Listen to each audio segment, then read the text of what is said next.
Have you ever felt like you're the least likely person to do something great? Well, today we're diving into the story of a guy who felt just that way, but ended up becoming a legendary hero.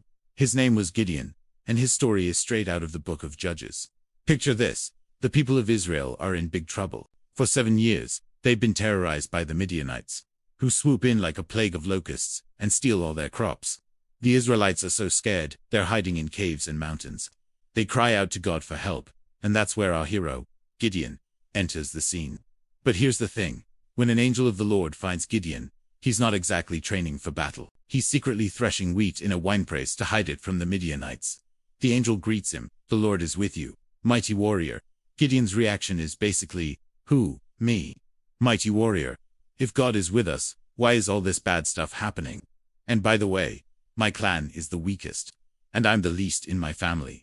He was full of doubt and felt completely insignificant. But God saw something more in him. He commanded Gideon to save Israel. To prove it was really God speaking, Gideon asked for a sign, not once, but twice, using a fleece of wool.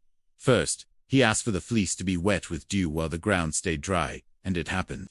Then, he asked for the fleece to be dry while the ground was wet, and again, it happened. Convinced, Gideon was ready to go. Now, for the craziest part. Gideon gathered an army of 32,000 men, but God said, "That's too many. If you win, you'll think you did it on your own." So, God told Gideon to send home anyone who was afraid. 22,000 men left. With 10,000 remaining, God said, "Still too many." He had them drink from a river, and chose only the 300 men who lapped water like a dog.